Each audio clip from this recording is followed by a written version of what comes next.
Good morning, good morning, everyone. Uh, I have to adjust this a little bit. Just Yes. excuse me. What a beautiful day this is, and I am so grateful to be here with you all. Hi, everybody on Zoom. Good to see you all, and everybody in the back room. Hi, everyone, and thank you all, Shazam and Lisa, for that. The Spirit of God is truly upon us. We have to remember that, and just how wonderful it is to know that in this moment, that everything that we are here to do at this time, we can do it. There is this boldness within us that allows us to live out loud boldly. Because the thing about it is that the Creator created us to live out loud boldly. It didn't create cowards, it didn't create us for us to be able to shrink down when problems come up. Sometimes it may feel like I don't want to get involved with certain situations. I don't want to say anything. I don't want to step on anybody's toes. But then there's something down within us that says, you need to go do something. And sometimes that something may just be to sit in meditation, to be in prayer, to create a space, a world that works for all of us. So as I was working on this title, on this message for today, I had to remind myself of everything that I'm about to speak to you. This is my conversation. You all are just kind of, hanging out for a little bit with me. So thank you. And yes, exactly, eavesdropping. But in this moment, I just want us to just kind of just take a breath in right quick and then just release that breath. Let the sacred wind of spirit breathe through you right now. Inhale divine courage and exhale doubt.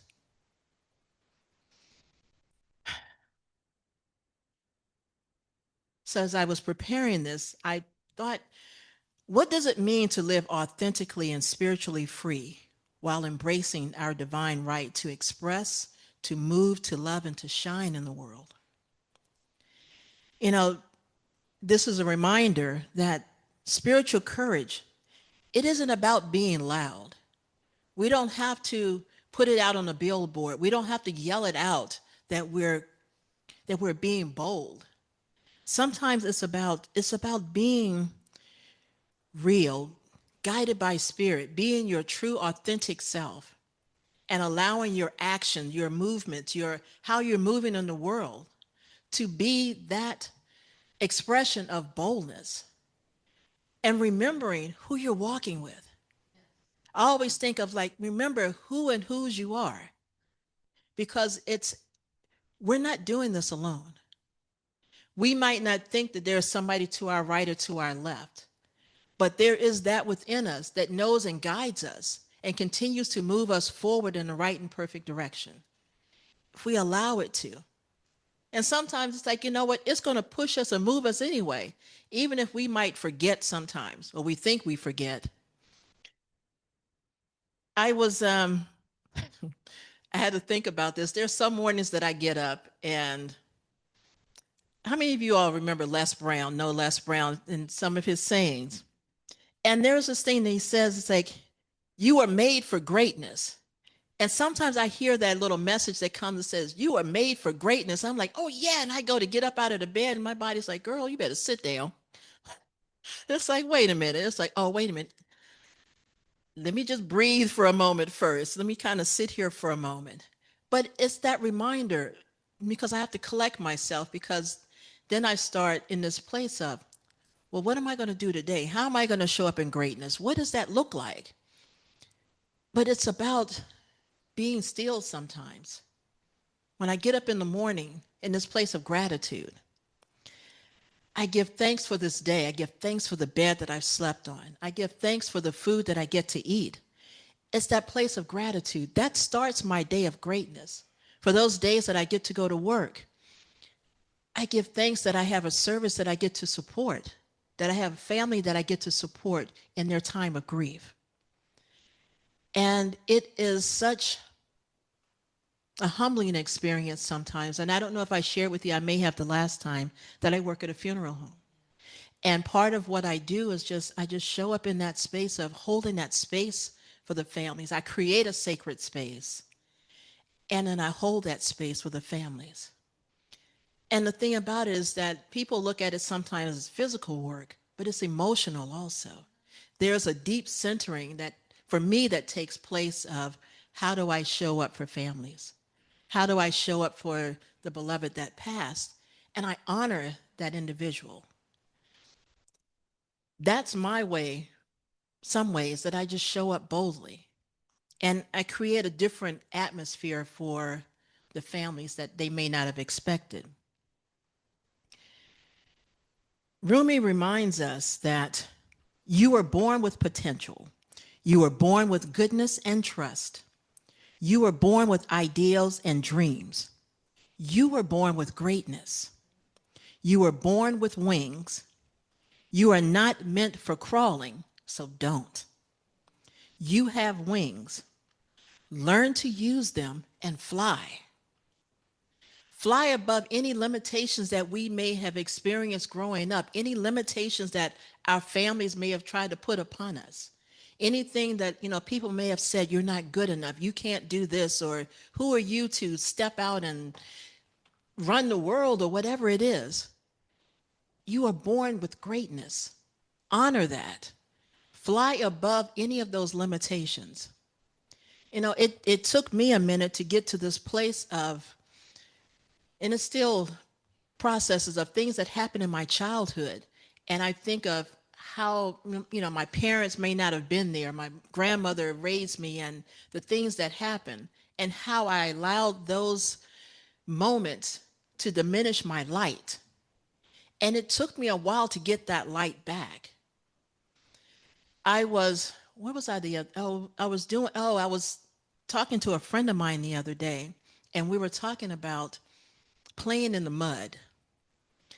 And sometimes it's like playing in the mud, but sometimes we look at ourselves when we're dealing with so much trauma that's happened in our lives and distance that's going on in our world and affairs, that we're covered with mud because we're not allowing our true light to shine. And so when we're in that space, how do we go and wash that mud off? For a lot of kids, it's fun. Sometimes it's fun to go out and make mud pies and play in the mud, and it's like and roll around. And it's like, and even now as adults, we can go do mud baths. And with those, even with those mud baths, the mud baths help to pull out toxins out of our body to allow our light to shine even more brighter. This is that time of remembering, let your light shine, because the world is calling us to step into our holy boldness. My partner, she talks about this thing of stepping into what her grandmother would say. It's like this holy boldness. This holy boldness is this allowing, trusting spirit and knowing no matter what that's going on, trust God. Trust God within you to guide you and to lead you in the right direction. So many times we've been taught to tone it down a little bit. It's like some people, they have this really boisterous laughter or energy, and people's like, you need to tone that down a little bit. It's like, no, it's like, no. And when that happens, how does that make a person feel? Like, you mean I can't be my authentic self? And then that dims your light. So then they'll tell you, you need to keep it respectable. It's like, what is that? I am being respectable. I'm not, it's like I'm being my authentic self. I'm living out loud in this way. I'm respectable because I'm respecting myself. I'm respecting that within me to allow me to continue to move forward in this world. God didn't create us to be background music. The music that we're here to do, that it's like we're the songs, that they sing and play, it's music that it touches the soul. It allows us to move, to sway. We have our own inner music that we get to create within ourselves. You are meant to be a full symphony. Just think of all the instruments that make up parts of who you are. You bring your parents and your grandparents and the lessons that we've learned in our lives and the things that have molded us in this place to allow us to step fully into who we are. Me and this mic, we're having a good time up here. You're divinely orchestrated and unapologetically sacred.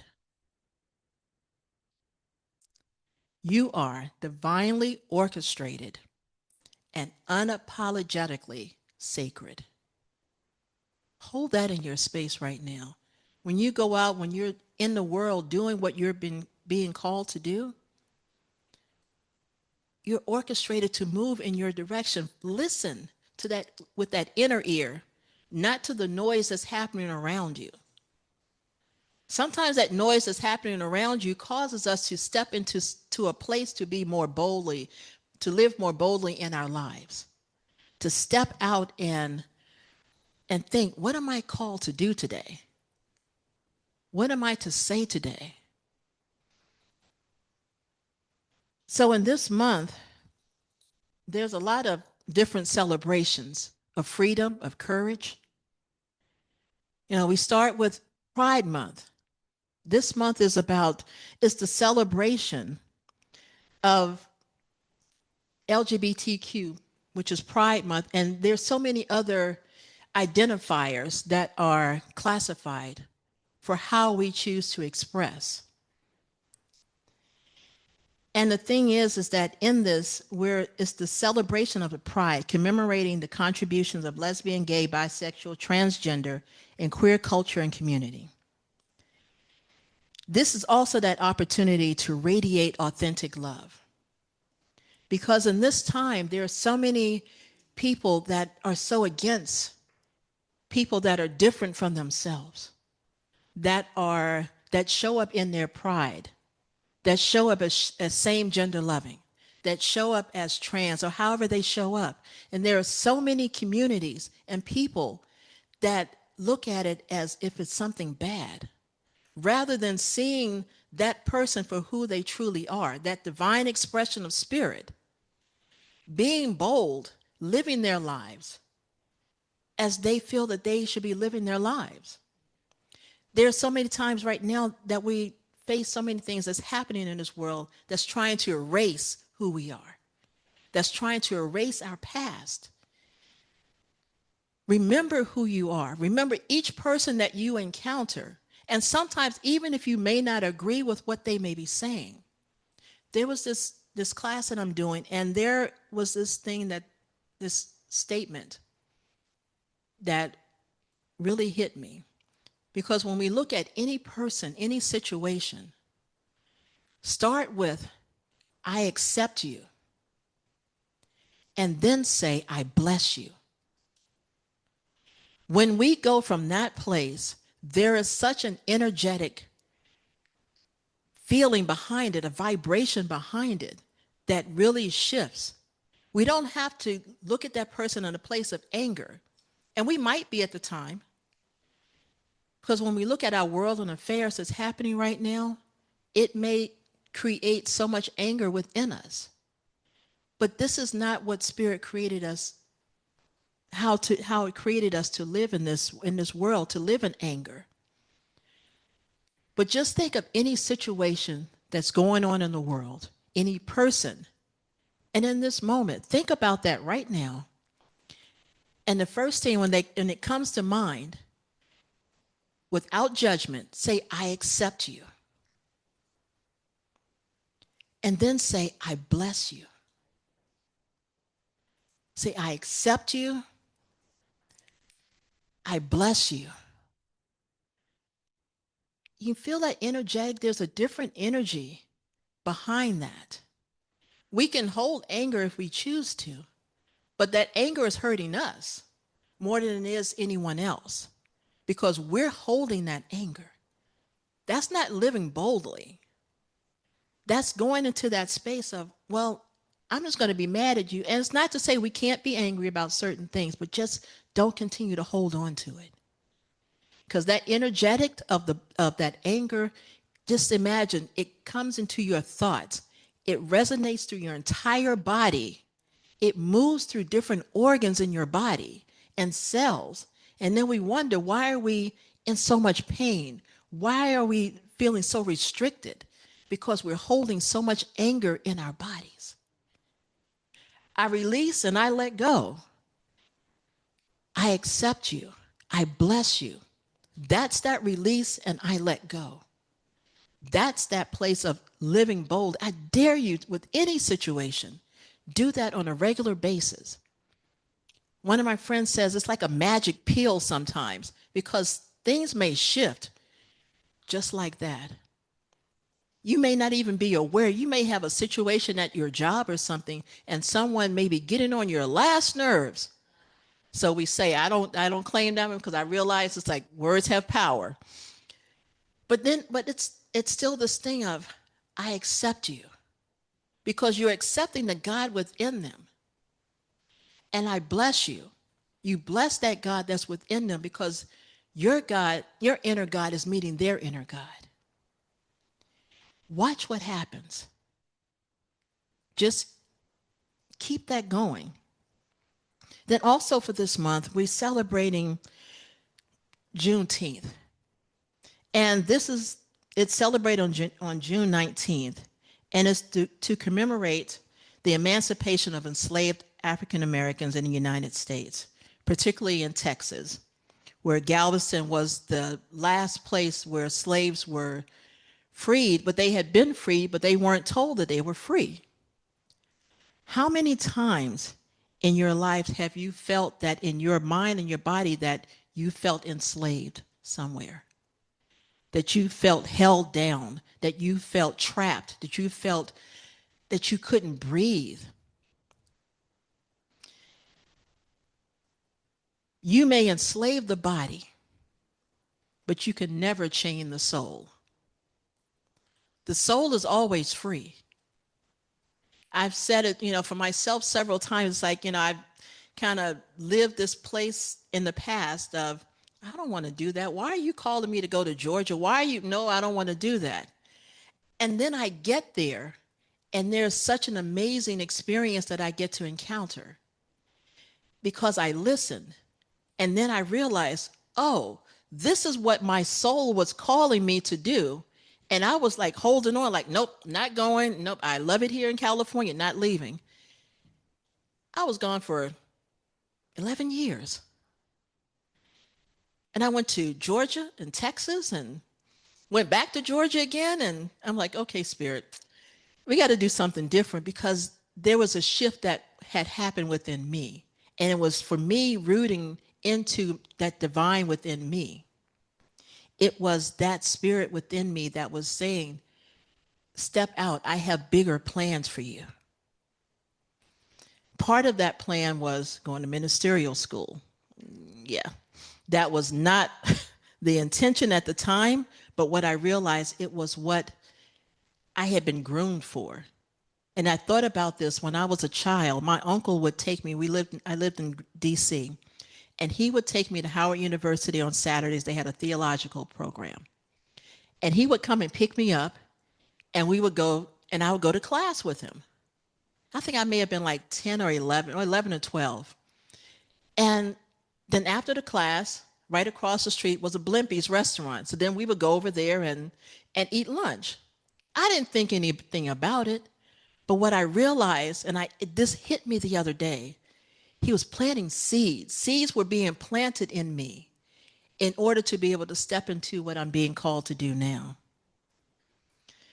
This morning, I was, how you get these songs that come to you and it's just like, all right, Spirit. There's a song that's called I Need You to Survive.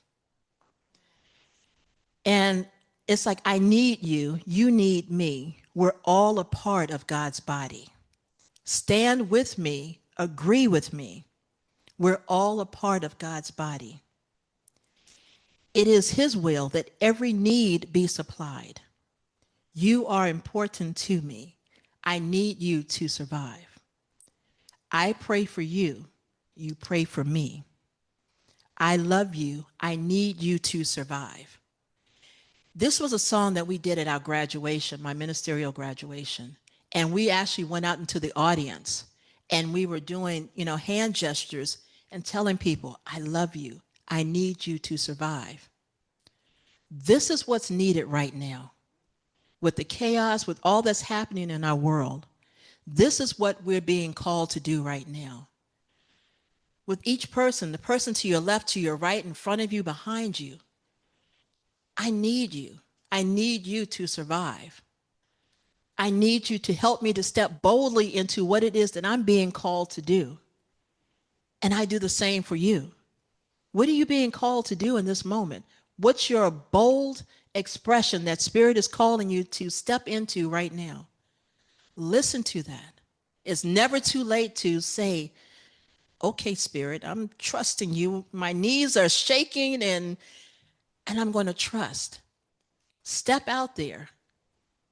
Sometimes we may have to crawl, but that crawl may be slight. It may be small until we can stand up firmly. Like a baby, they start crawling and all of a sudden it's like, oh, wait a minute. They got something to hold on to. And then they don't pay attention that they're standing up. That's how Spirit is working with us. And then next thing you know, they're like, oh, I'm free. I can move around. That's what you're being called to do. Step boldly into what Spirit is calling us to do right now. One of the things that I want to do before I close out this is there are a couple of action steps that I invite you all to do. And I have like a PDF and I can email it to you all, and you can send it out to your team if you like. One of them is do a daily soul check-in in the morning. Begin each day with silence and ask Spirit, where are you guiding me to be bold today? The other one is speak your sacred yes. Say yes to something that scares you, but is aligning with your soul. Dress in radiance. Wear something each day that makes you feel seen by the divine. See my scarf? I was thinking about that this morning. Reclaim your voice. Speak your truth, even in small ways. Offer a daily bold blessing. I accept you. I bless you. Or whatever it is, or I see your light and I honor your journey. Practice sacred rest. That's so important. I have to remind myself of that. The last time I was here, we were dancing. Move your body with joy. Move your body with joy. Dance in the kitchen, walk like royalty, whatever that feels like. And as we close this, I have this affirmation. I just want you all to repeat after me if you're willing. I am guided by Spirit. I rise with courage. I shine without apology. I love without limit. And I live out loud.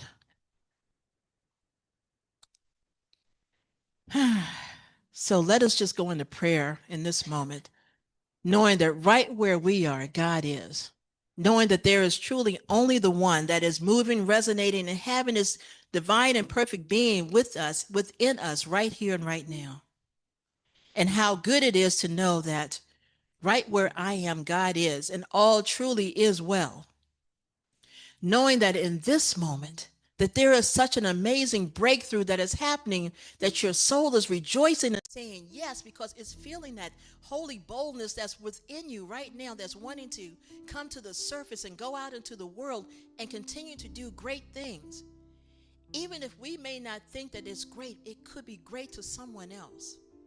That we make a difference in someone else's life. And in that knowing, as we hold our truth, we know and remember God's got this. This is when we get to, because we try to figure it out.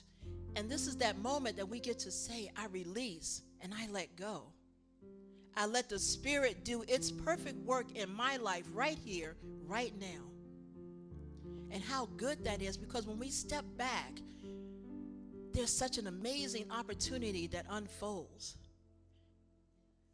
So I know that in this moment, amazing, bold things are happening in our lives right now, collectively, individually, and in this boldness that we truly create a world that works for all,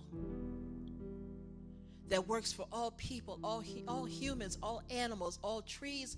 That's all, because all of that is a part of us, and we are a part of everything on this planet, and we are all connected. We are connected to that divine knowingness within us that stops and knows exactly what it is that we're to do. Oh, how good it is to say yes, yes, yes, yes to what Spirit is calling us to do right here and right now. Even if we can't see it in this right now moment, there will be an aha moment of when we get into our cars, when we get home. It could be even when we're shopping in the grocery store, that we are guided to do something boldly. Step into that right now. Feel that energy of it, because it's a vibration. When we say yes, there's this amazing vibration that it's already going out and it's already being done. It's just ours to keep moving forward and receive and know who we are and whose we are. So in this moment, in absolute gratitude, I give thanks for this time that we have come here together. I give thanks for this knowingness. I give thanks knowing that this prayer has already been done in the mind of God. So I just know that as I've sent this out into the universal law, that it is already coming back to me, doing exactly what is necessary right now. And I just release this knowing that it is already done. And I just anchor this with Aho, Ashe, Amen, blessed be, and so it is.